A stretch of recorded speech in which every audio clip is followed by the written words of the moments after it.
بسم اللہ الرحمن الرحیم۔ السلام علیکم ناظرین، کیسے ہیں؟ انشاءاللہ امید کرتا ہوں کہ سب خیر و عافیت سے ہوں گے۔ آئیے اب ہم چلتے ہیں اپنے موضوع کی طرف۔ جیسا کہ آپ سب جانتے ہیں کہ تاریخ کے سنہری اوراق میں سلطان صلاح الدین ایوبی کا نام عدل و انصاف کی علامت کے طور پر جانا جاتا ہے۔ انہوں نے جہاں اپنی بہادری اور عظیم فتوحات سے مسلمانوں کو سربلند کیا، وہیں گستاخان رسول صلی اللہ علیہ وآلہ وسلم کو عبرتناک انجام تک پہنچایا۔ اس ویڈیو میں ہم آپ کو ایک ایسے گستاخ رسول صلی اللہ علیہ وآلہ وسلم کے مکروہ جرائم، اس کے مسلم قافلے پر ظالمانہ حملے اور آخرکار صلاح الدین ایوبی کے ہاتھوں اس کے انجام کی مکمل کہانی بتائیں گے۔ یہ سن 1187 عیسوی کی بات ہے۔ بیت المقدس پر عیسائی قابضین کی حکمرانی تھی اور صلیبی جنگجو فلسطین، شام اور اردن کے علاقوں میں مسلمانوں پر مظالم ڈھا رہے تھے۔ صلاح الدین ایوبی جو ایک نڈر، زیرک اور دیندار جرنیل تھے، اسلامی سلطنت کو متحد کر چکے تھے اور بیت المقدس کو آزاد کرانے کا عزم رکھتے تھے۔ ان کا سب سے بڑا دشمن گائے دی لوزینان تھا، جو یروشلم کا صلیبی بادشاہ تھا، اور اس کا ساتھی رینالڈ دی شاتیون ایک بدنام زمانہ صلیبی کمانڈر تھا جو مسلمانوں پر بدترین ظلم کرتا تھا۔ رینالڈ نہ صرف جنگجو تھا بلکہ ایک ظالم اور توہین امیز رویے کا حامل شخص بھی تھا۔ اس نے مسلمان حاجیوں کے قافلوں پر بارہا حملے کیے، مکہ اور مدینہ پر چڑھائی کے منصوبے بنائے اور کئی بے گناہ عورتوں، بچوں اور بوڑھوں کو شہید کیا۔ ایک دن جب اس نے مسلمانوں کے ایک قافلے پر حملہ کر کے انہیں قید کر لیا تو ایک قیدی نے فریاد کی، ہم جنگ نہیں چاہتے، ہم تو صرف بیت المقدس کی زیارت کے لیے جا رہے ہیں۔ رینالڈ نے انتہائی گستاخانہ جواب دیا، اگر تمہارا نبی محمد صلی اللہ علیہ وآلہ وسلم سچا ہے تو آ کر تمہیں بچائے، نعوذ باللہ۔ یہ خبر جب صلاح الدین ایوبی تک پہنچی تو وہ شدید غصے میں آ گئے، لیکن انہوں نے صبر سے کام لیا۔ انہوں نے کہا، یہ مردود عنقریب اپنے انجام کو پہنچے گا۔ اب وقت آ چکا ہے کہ صلیبیوں کو ان کے ظلم کا جواب دیا جائے۔ صلاح الدین ایوبی نے فیصلہ کیا کہ وہ ایک آخری فیصلہ کن جنگ لڑ کر صلیبیوں کو ہمیشہ کے لیے کمزور کر دیں گے۔ انہوں نے اپنے جاسوس سے صلیبی فوج کی نقل و حرکت کی خبریں حاصل کی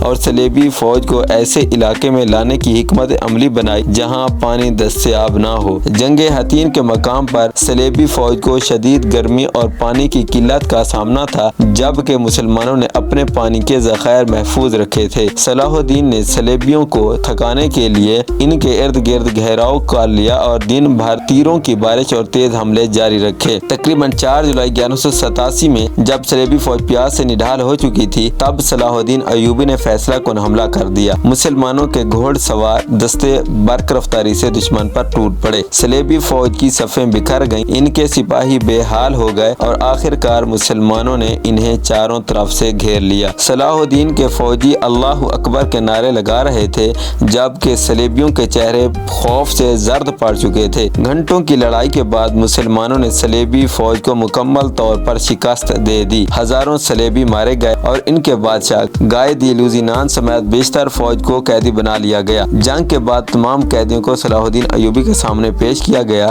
انہوں نے گائے دی لوزینان کو پانی پلایا، کیونکہ اسلامی اصولوں کے مطابق قیدیوں کے ساتھ نرمی برتنا ضروری تھا۔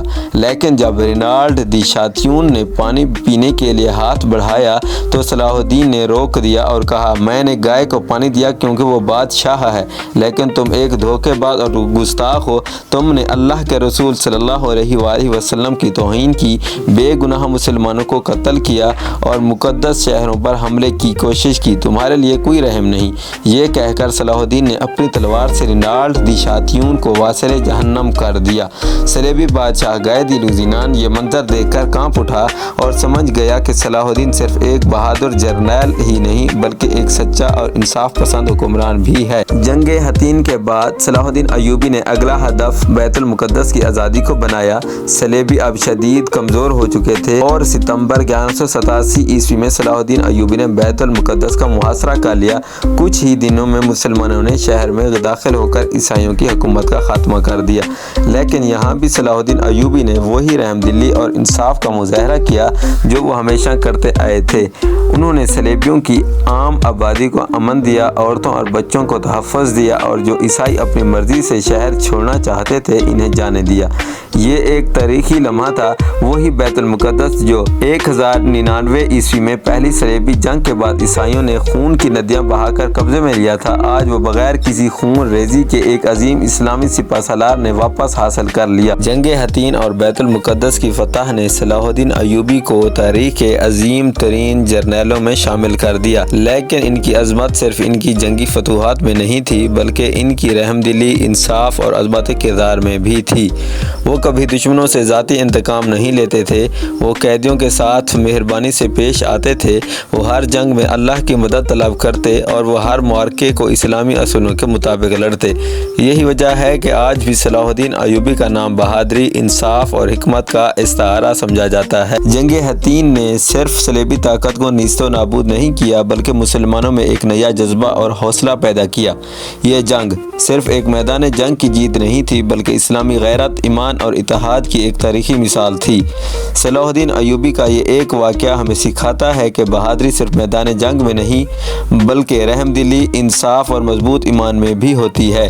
یہی وجہ ہے کہ آج بھی جب دنیا کسی عظیم فاتح کی مثال دیتی ہے تو سب سے پہلے صلاح الدین ایوبی کا نام لیا جاتا ہے۔ نئے آنے والے ناظرین سے گزارش ہے کہ ہمارے چینل کو سبسکرائب کریں، بیل آئیکن کو دبائیں اور ویڈیوز کو لائک کریں تاکہ ہماری آنے والی نئی ویڈیوز آپ تک سب سے پہلے پہنچتی رہیں۔ شکریہ۔